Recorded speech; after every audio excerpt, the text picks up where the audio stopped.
It feels so good that we're having a break from the Madlanga Commission today, okay? Because we've had a lot that was thrown at us. And I think just having a day for us to gather ourselves and regroup and just talk about even the tiny little nyana off ramps that happened in the Madlanga Commission. Hi, everyone. Welcome back to another video. In today's video, I want to talk about the Mary Haas comments that came from both Mkhwanazi and Masemola. In Paul O'Sullivan's words, I want to see them fall. I want to see Masemola and Mkhwanazi fall. But in today's video, I want to go about their comments. I want to talk about, not go about, rather. I want to talk about their comments that they said with regards to Mary Haas. Listen, I once received a comment. In fact, I was attacked. And the comment was from Utebuho and it says, off topic. Imagine it was a video all about Shalolo, a video that had absolutely nothing to do with Mary Haas, and entered Tebuho in the comment section. And she said, off topic, that professor you always worship. I said, what? Who do I worship? And then they say Haas claims that Masemola has broken the law by returning the political killing dockets to KZN.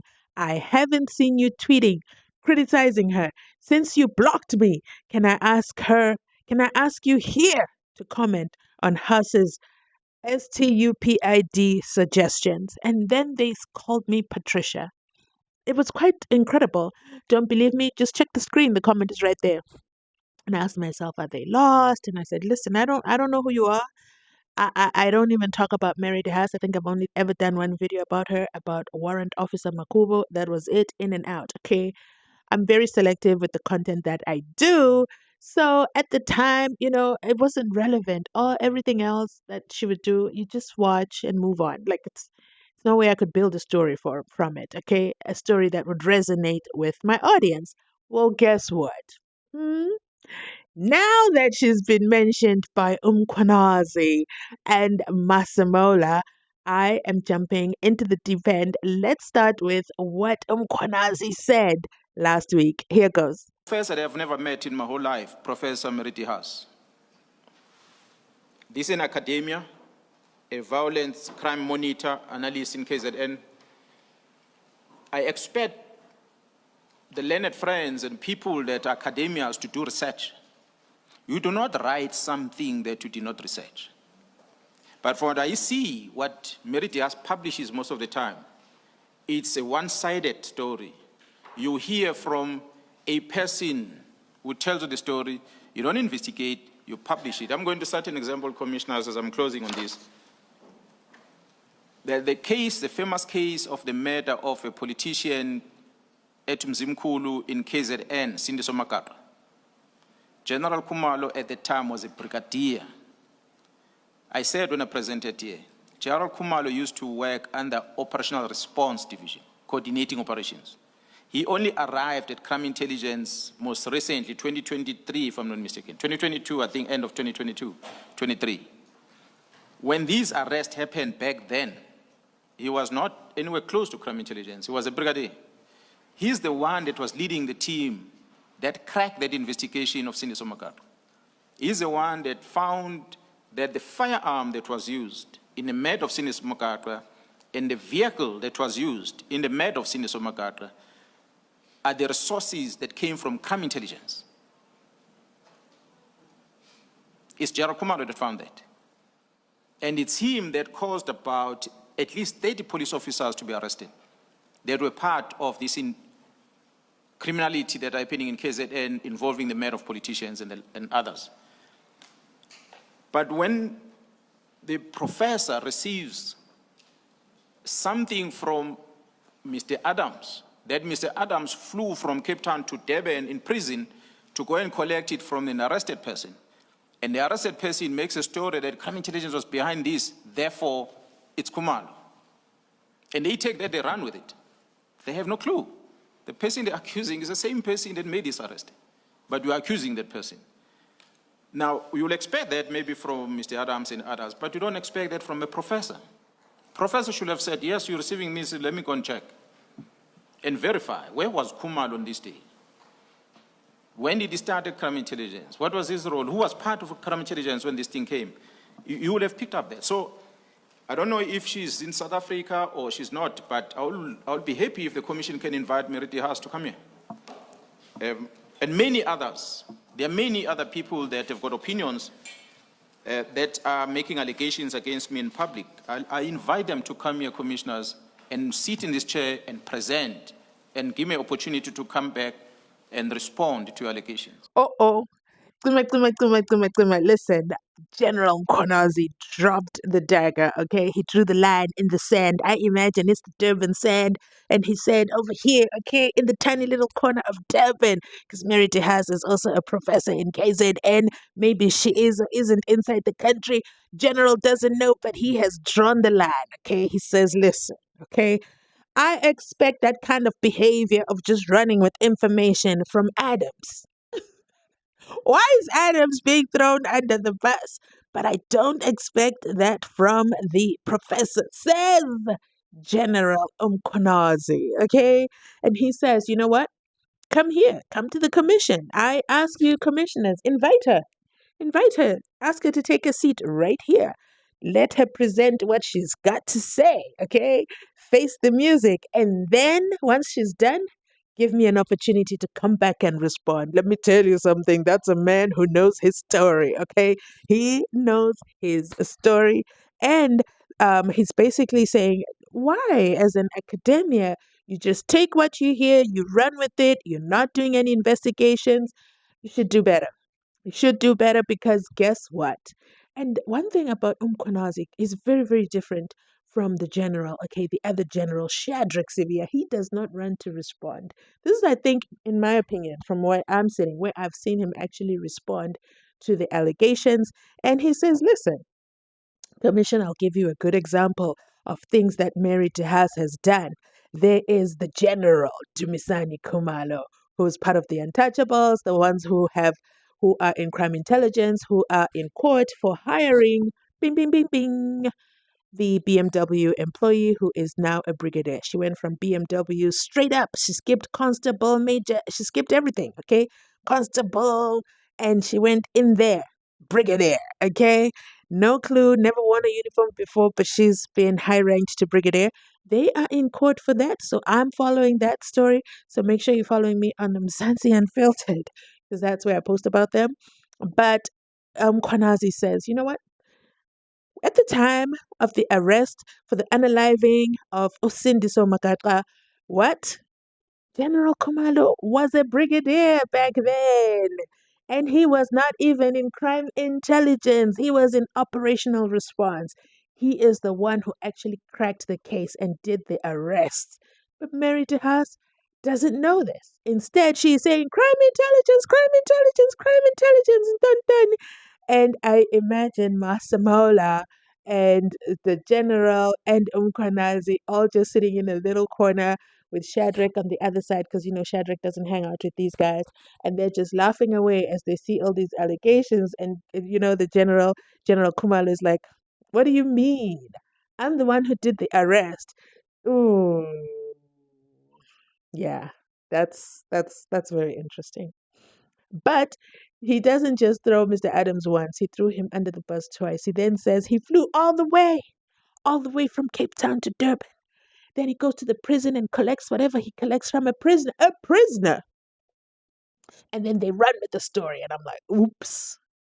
And then Masemola also touches on the same thing. That's why I say I believe they sit in a corner and laugh about it all the time. Let's hear what Masemola said. I'll be back with the rest of my commentary. 186 and 187.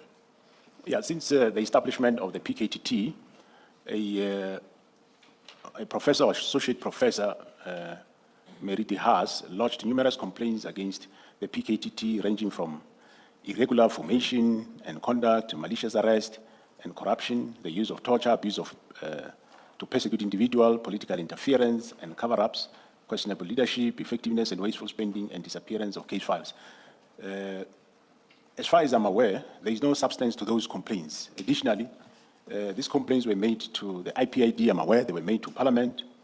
An example to demonstrate the lack of substance, Mr. Haas complained about a Sergeant Lamini, who went on, ended up being convicted by a court of law. So it is complaints that really did not hold any substance, and they keep complaining. And you said this happened at the instance of the PKTT itself.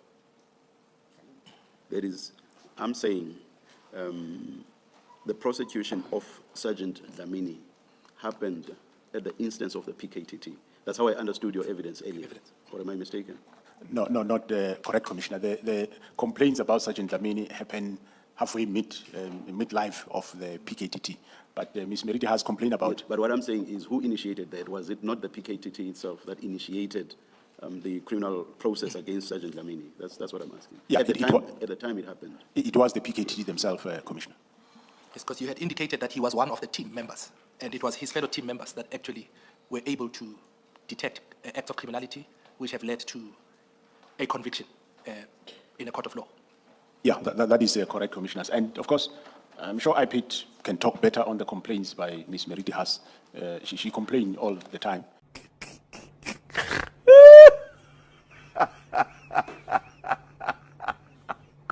Whoa, wait. Before you decide to cancel me, okay, before you start typing in the comment section, wait. Let me explain myself. This is Masemola, the same man who could not stand up to Shadrach Sevilla and the police minister. But when it comes to Mary de Haas, he's like, she complains all the time. This is the only time that we have seen Masemola with emotion, and is quite exact in his words.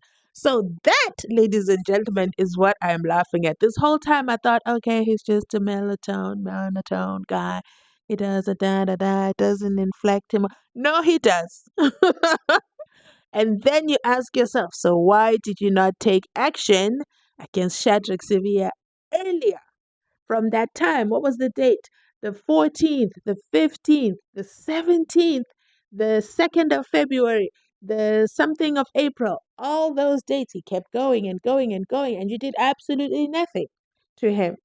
But Mary de Haas, she's always complaining to IPID. IPID is going to come and talk about those complaints. Anyway, let me let you listen to the rest of what he says. I thought it was hilarious, so I wanted to share with you guys. But another thing I noticed is that, no, she's on their radar, okay? Masemola, Mkhwanazi, and the General Kumalo, and they probably huddle in a corner and they talk about it all the time. But they don't even come out to say, stop. I was not in crime intelligence then. They do not fight the street fight. They fight the fight of, now that we are at the Commission of Inquiry, we're going to respond. Very, very interesting. Very tactical, if you ask me. But let's continue listening on. It is not only about the PKTT, but about other matters of policing. So it's not uncommon for her to complain.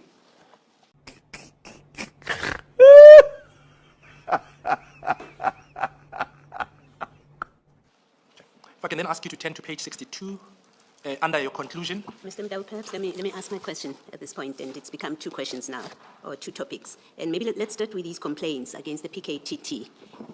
General, earlier when we were looking at the report that you gave to the minister, I think there was a briefing, and you had in there, you have a heading about complaints against the PKTT. You remember that? Yes. And you had listed what in the end sounded like not accusations, but complaints when I read them.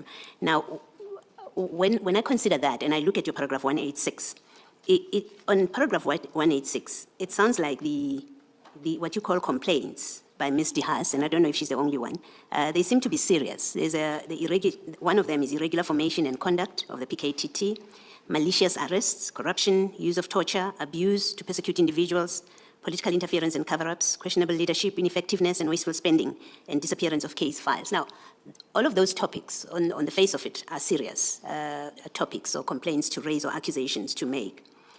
My question is, when these complaints or matters like this are raised, whether by Professor de Haas or anyone, does the SAPS investigate them and make its own findings? I know there's IPID, and hopefully we will eventually get something from IPID. General Mkhwanazi did testify to this and said there's a report of IPID on something. But I'm more interested in the SAPS itself. What do you do when you've received complaints about a task team in this way? Do you address them, or do you just say, go speak to IPID, or you just brush them off because your business is to investigate crime and make sure it gets prosecuted?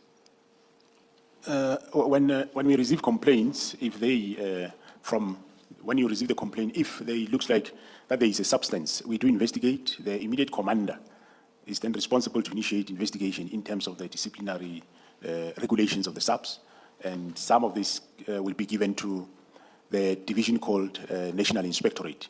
So if one can go to that division, there will be files about all complaints of Ms. Meriti Haas, which majority of them, they found no substance. For example, one of the complaints ranging from irregular formation.